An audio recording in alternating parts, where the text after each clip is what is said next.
Have you ever wondered why some countries are incredibly wealthy, while others seem trapped in a cycle of poverty? Why can you cross a border, say from the United States into Mexico, and see life change so dramatically? Is it about culture, geography, the intelligence of the people? For centuries, these have been the go-to explanations. But what if they're all wrong? Today, we re-diving into a groundbreaking book that completely changed how we think about global inequality. Why Nations Fail, by Daron Acemoglu and Robinson. This book tackles that one massive question: why are some nations rich and others poor? And their answer is both surprisingly simple and incredibly powerful. It's not about culture, climate, or geography. It's all about institutions, the rules, laws, and systems that govern a society. Let's start with a classic example they use: the city of Nogales. It's a city split in two by a fence. On one side, Nogales, Arizona, in the United States. On the other, Nogales, Sonora, in Mexico. The people on both sides share a similar culture, ancestry, and climate. Yet, the average income in Nogales, Arizona, is about 3 times higher. Life expectancy is longer. People have better health, better education, and better public services. So what's the difference? The institutions. On the U.S. side, residents live under a system that provides law and order, secures their property rights, and allows them to participate in the economy and politics. On the Mexican side, for a long time, residents have faced corruption, insecure property rights, and a system that often benefits a select few at the top. Same people, different rules, vastly different outcomes. This brings us to the core idea of the book: the difference between inclusive and extractive institutions. Inclusive economic institutions are the ones that allow and encourage participation by the great mass of people in economic activities. Think about it. Can you easily start a business? If you invent something, is your patent protected? Can you be sure that the government or some powerful figure won't just seize your property or your profits? If you can confidently say yes, you're likely living under inclusive institutions. These systems create a level playing field, protect private property, and provide unbiased legal systems. They create incentives for people to work hard, innovate, and invest, because they know they'll be able to enjoy the fruits of their labor. Now, let's look at the flip side: extractive economic institutions. These are designed to extract wealth from one part of society to benefit a small, powerful elite. Imagine a country where all the valuable land is owned by a handful of families, or where you have to bribe officials at every step to get a business license, or where the legal system only serves the rich and powerful. Under these systems, there's no incentive for the average person to innovate or be productive. Why would you work hard if you know someone else will just take what you've earned? This is the reality in many poor countries.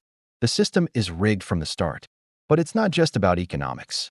The book argues that economic institutions are deeply linked to political institutions. Inclusive political institutions are those that distribute political power widely in a pluralistic way and are able to achieve some amount of political centralization to establish law and order. Think democracies where people can vote leaders in and out, where there's a free press to hold them accountable, and where there's a real system of checks and balances. In contrast, extractive political institutions are those that concentrate power in the hands of a narrow elite, with few constraints on their power. Think absolute monarchies, dictatorships, or one-party states.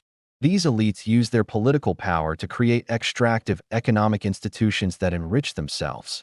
It's a vicious cycle. The elite use their political power to rig the economy. The economic wealth they gain reinforces their political power, and on it goes. This is why, according to the authors, so many attempts to fix poverty fail. We often pour billions of dollars in foreign aid into countries with extractive institutions. But what happens? That money often gets captured by the ruling elite. It might fund their lavish lifestyles or help them buy more weapons to oppress their people, instead of building schools or hospitals. The aid doesn't change the fundamental rules of the game. It just becomes another resource for the extractors to extract. The same goes for natural resources. You might think that discovering oil or diamonds would be a blessing for a poor country, but often, it turns into a resource curse. Why? Because in a country with extractive institutions, that sudden wealth becomes a massive prize for the elites to fight over.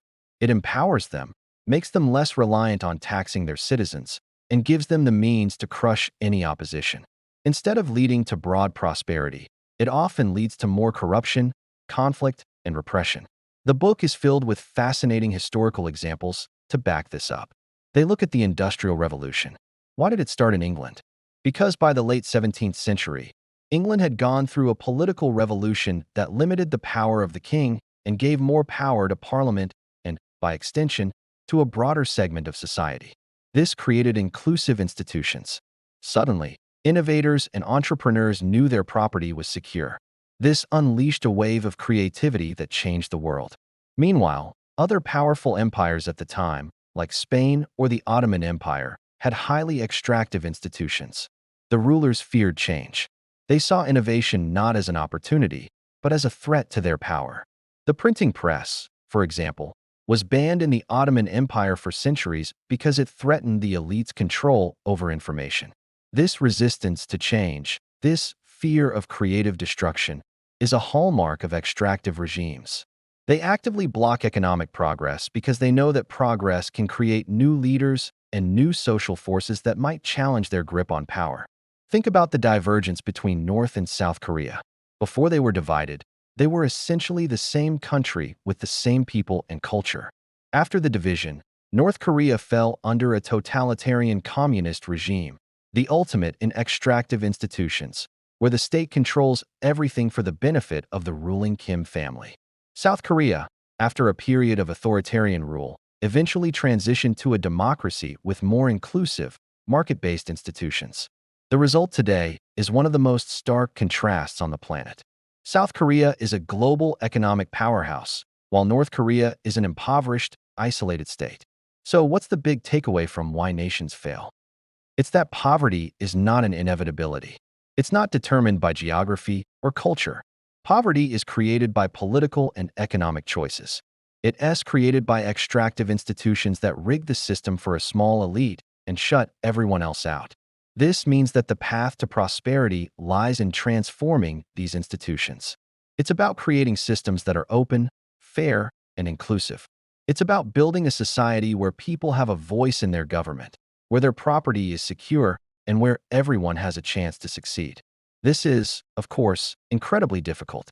Elites who benefit from the current system will fight tooth and nail to prevent change.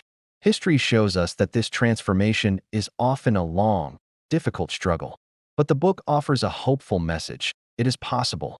By understanding the true root causes of poverty and wealth, we can better focus our efforts not just on treating the symptoms with aid, but on supporting the difficult, long-term work of political and economic reform. It challenges us to look beyond simplistic explanations and see the world in a new, more powerful way.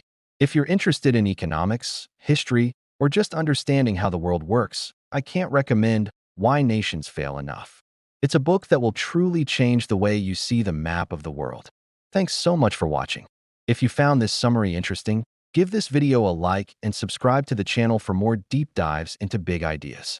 Let me know in the comments what you think. Do you agree that it all comes down to institutions? See you in the next one.